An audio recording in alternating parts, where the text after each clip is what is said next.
တွေ့နဲ့ကိုတွေ့ကျွန်တော်အသက်88နဲ့6နှစ်ရှိအဲ့ဒီ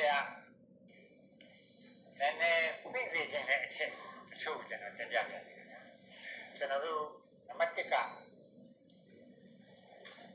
တမပြန်ရင်မှတ်သားစရာကြားသတ္တပင်လေးကကြတယ်မှတ်သားစရာကိုကြားစာရေးဟောပြောပြီးရင်လည်းမှတ်သားစရာကိုကြားမှတ်သားစရာမကြားမင်းလည်းရေးလိုက်မှုလိုက်တယ်ဆိုတာတကယ်ရှိမှတ်သားစရာကိုကြားအဲ့တော့ကျွန်တော်ကမှတ်သားစရာအနေနဲ့နံပါတ်1နော်ကမ္ဘာ WHO ကပြဋ္ဌာန်းတဲ့ယူမှာတဲ့ကျမ်းမာ၍အသက်ရှည်အောင်နော်ပေါက်သုံးမှုအရေး6မျိုးပြဋ္ဌာန်းတာအရေး6မျိုးတော့အဖတ်မပါလေအဖတ်ဆိုရင်ရှည်လေးအရေး6မျိုးပြဋ္ဌာန်းထားပါတယ်နံပါတ်1ကပါလဲဆိုတော့လက်ဖက်ရည်ချမ်းတယ်ကြောင့်ကျွန်တော်တို့ဘိုးဘွားများတောက်သုံးကြတော့လက်ဖက်ရည်ချမ်းတကယ်နံပါတ်1ဖြစ်ဒိုရိတ်ကတော့ကျညာတဲ့ဆရာဝန်ဘောင်းစုပ်ကြီးလာကနံပါတ်1အရေးထဲမှာဆိုကျမ်းမာ၍အသက်ရှည်တော့အရေး6မျိုးပါလေလက်ဖက်ရည်ချမ်းနံပါတ်2ကပါလဲဆိုတော့ပဲနို့ရည်စွာဘင်းဆိုတော့ပဲနို့ရည်လေဝါနို့တော့မထည့်ဘူးပဲနို့ရည်ပဲတပည့်နော်နံပါတ်3က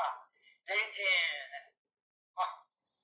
တချို့ကဒိန်ကျင်ဝင်းပြက်တယ်ပါလို့ဝင်းပြက်ခြင်းကိုဒိန်ရင်တောက်ဆန်းပါတယ်ဝင်းပြက်တဲ့ပိုးတွေကိုဒိန်ကျင်တယ်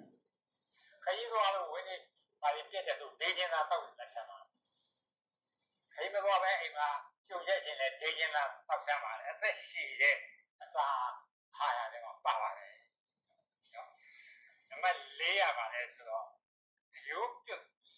စပြုတ်အယိုးပြုတ်ရတဲ့စပြုတ်အယိုးပြုတ်ခင်းယူအယိုးဆိုရတယ်အာယိုးဖြစ်ရတယ်ကျက်ယိုးဝက်ယိုးစိတ်ယိုးနွားယိုးခွေးယိုးလူယိုးရတယ်ဟုတ်အကုန်ရတယ်အသားကိုပြောအယိုးစပြုတ်ပြုတ်ပုံစံတဲ့ပြောအမှားရှိတယ်အဲ့ဒါနဲ့ကြုံရိုက်လို့ကျွန်တော်တင်ပြပါစေကျွန်တော်ကပြလိုက်ထဲမှာထားတယ်ဘာလို့စစ်ဘက်ခေတ်ဗြိတိရှခေတ်အဲ့ဝေးတာ86အဲ့ဒါကျွန်တော်တို့ဂျပန်ခေတ်မှာကျွန်တော်ကဇာတိကကန်ကြီးတော့ဇာတိပသိနဲ့15ပန်တော့ဝေးတယ်ခုနှစ်သားရွယ်စားပြီးတော့ပသိမျိုးပြောင်းနေကြအဲ့တော့ပသိမျိုးတော့ဘုံကြီးချင်းဒုတိယကဘာစိတ်ကမကြုံဘူးလို့ပါသမီးတို့သားတော့သူရသူမတွေကြုံမှုကတကယ်ကြောက်စရာကောင်းဘုံကြီးကျတော့မနေနိုင်လို့ကျွန်တော်ဇာတိကန်ကြီးတော့ပြောင်းဆရာဝန်လုံးဝမရှိဘာဆေးမှမရှိဆေးပြီးတော့တိုင်းဆေးစီအတီးပါလေကြာကြာနာနာတိုင်းဆေးကကြာမပေါ်ပါဘူးဒီရက်ထဲကရှိတယ်ဘာဆေးပြီးလို့လေအဲ့ပြေးလိုက်ကြဖုံဖုံမဲ့ပလိယောဂကြောက်ယောဂဝင်းယောဂအကုန်လုံးပြီးတာတကယ်ကျွန်တော်ဒီထဲကိုလွတ်လာတာကကောင်းတယ်ဒုတိယကဘာဆေးဘယ်ဆရာဝန်မှလည်းမရှိအဲ့တော့မှကျွန်တော်ရဲ့အခုရဲ့မိမကျွန်တော်ရဲ့မင်းကြီးကနေပြီးတော့တနေ့ကျကျွန်တော်ပြောင်းမှုချော်ကျွေးရဆိုသူကစာပြောင်းမှုတော့တော်အများကြီးရှိပါဒီတစ်ခါပြောင်းမှုတော့တက်ကောင်းပါလားပြောရပြီးတော့မှဗာလဲဆိုတော့နင်းနဲ့ဝင်းယောဂါတွေကြောက်ယောဂါတွေမဖြစ်အောင်ပြောင်းမှုကျော်တဲ့မှာလူမျိုးပုံတွေကခက်ကျော်လာခဲ့တာဒီမှာအပလီလူမျိုးပုံတွေကျွန်တော်စားရပါလားလူမျိုးဟုတ်ချင်ပြောင်းမှုကျော်လည်းမှာပြောကျော်ဘယ်မိဒါပေမဲ့စားလို့ခေါ်လိုက်တာဆိုတော့WHO ကပြဋ္ဌာန်းတဲ့အယူစုပ်ပြုတ်ပါတကယ်ကျမ်းမာရေးအသက်ရှင်နေမှာပါပါတယ်ခင်ဗျာနောက်ပြီးတော့နံပါတ်4နံပါတ်5ကပါပူဟင်းကြုံမှုတကယ်ပြရဘာမှကိုကတက်စားမှာပူဟင်းကြုံအစိတ်မရှိတော့ပူတော့အစိတ်ရှိတော့ပူတော့ပူဟင်းကြုံနော်ပေါ့ရုပ်ပူလို့ဝတ်ပြည့်ပူလို့ပူကဘာမှာပူကြကြအဲ့ဒီပူဟင်းကြုံတော့ပူဟင်းကြုံဆိုတော့အခုဘယ်တစ်ခုရှိသွားနံပါတ်6ကတော့လူငယ်တွေရှိမှအဲ့တော့ဆိုင်ကျွန်တော်တို့နဲ့ပို့ဆိုင်မယ်စပြည့်သိအနီကို ချက်တဲ့ဝိုင်းအနေဝိုင်းအရင်ကတော့ဝိုင်းအရင်ကတော့အနေကျွန်တော်တို့အီတလီရောက်သွားတော့ဟာဒါပဲရတော့ဘယ်လိုကိုပြောင်းဝိုင်းရပေါ်တော့ဝိုင်းကြိုက်တာတက်ကောင်းလားဒါပေမဲ့ဒီမှာတော့ဝိုင်းကောင်းသွားတော့သိဈေးကြည့်ပါသိတော့မတက်နိုင်အောင်ကျွန်တော်တော့အသက်ရှိအောင်တက်ကားလေးပေါ့ဝိုင်းနဲ့6မျိုးဟာဟောပြပါတယ်ကျမ်းမာရေးအသက်ရှိအဲ့ဒီအရေး6မျိုးတော့ကအချို့သဖြင့်နံပါတ်1လက်ဖေးချမ်းပြီးနော်ဘွားကိုခိုင်မာစေတယ်ပြီးတော့အယိုးကျင်းတဲ့အလုံးတွေးတော့ကျင်းတဲ့ယောဂသက်သာရစေတယ်ယောဂအများအောင်ဆုံးကောက်ဝင်တယ်ဒါကြောင့်ကျွန်တော်ကကိုရိဆိုစာတွေ့ပတ်ပြီးတော့ကျွန်တော်ကိုယ်တိုင်လည်းကံကောင်းတယ်လက်ဖေးချမ်းငယ်ငယ်လေးတွေတော့အမေသာလို့ထင်းကျိုရေမလို့လွှဲရမယ်ကျွန်တော်တော့အဲ့ဒါကြောင့်သို့တော့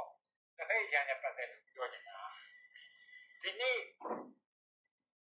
လောက်ထားတဲ့လက်ဖေးချမ်းမရက်ချမ်းမတော့ပါအထူးသဖြင့်ဓာတ်ဘူးထဲမှာလက်ဖေးချမ်းတွေထည့်ထားပူသေးတာပဲမနဲ့ပြန်ဖောက်ဖြစ်မတော့ပါနဲ့အဆိပ်ဖြစ်မယ်လက်ဖေးချမ်းကိုလက်ဖေးချမ်းထည့်ပြီးတော့4 နာရီအတွင်းမှာတော့အဲ့ဒါတော့ဆင်ញမှာလက်ဖေးချမ်းကောင်းတယ်ဆိုရင်မဟုတ်4 နာရီအတွင်းတော့ကောင်းဆုံးပါလေခုပါကိုလက်ဖက်6လေးထည့်ရေသွေးသိ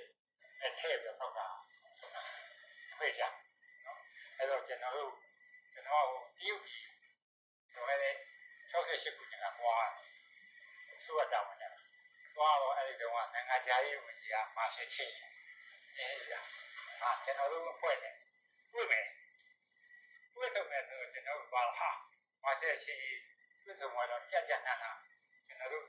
ကျွေးမှာပဲမျောလင့်ထားဟုတ်လက်ဖေးချမ်းပဲကြိုက်တယ်ကောင်းလိုက်တဲ့လက်ဖက်ချောက်ပါလက်ဖက်ချောက်သက်ပူလေးနဲ့ပြီးတော့လက်ဖေးဓာတ်ဘူးနဲ့ရေနွေးကိုထည့်တာခွက်ကိုကျက်တဲ့လောက်လက်ဖက်ချောက်ပါထည့်ပြီးတော့ရေနွေးနဲ့ရောကောင်းလိုက်တဲ့လက်ဖေးချမ်းအဲ့ဒီလက်ဖေးချမ်းတကယ်ကောင်းတာအဲ့တော့အခုတချို့ကျွန်တော်တို့စိတ်မကောင်းတာတချို့လက်ဖက်ချောက်တွေမှာဆေးတွေပါဆိုအန်တရဆေးမဆိုးတော့လက်ဖက်ချောက်ကိုကတော့လက်ဖေးချမ်းနော်ပြီးတော့ညစ်သိမ့်မထားပဲနဲ့လက်ဆက်လက်ဖေးချမ်း4 နာရီအထိလောက်ပဲထားပြီးတော့မတော့ပါအဲ့ဒါမှတကယ်အကျိုးရှိပါတယ်ကျွန်တော်စာတွေရောလက်တွေရောဒီမှာကျွန်တော်ငယ်လေးကစပြီးလက်ဖေးချမ်းတော့ကျွန်တော်အသက်86နဲ့မှာအလုပ်လုပ်နိုင်တယ်ကျွန်တော်10 နာရီက4 နာရီထိမဂ္ဂဇင်းတိုက်မြတ်သွားအဲ့ဒီအလုပ်လုပ်တယ်စာရေးတယ်နော်အခုလည်းကျွန်တော်စာရေးနိုင်တယ်အလုပ်လုပ်နိုင်တယ်လက်ဖေးချမ်းရဲ့ကျေးဇူးတွေပါတယ်ခိုင်ထားပါ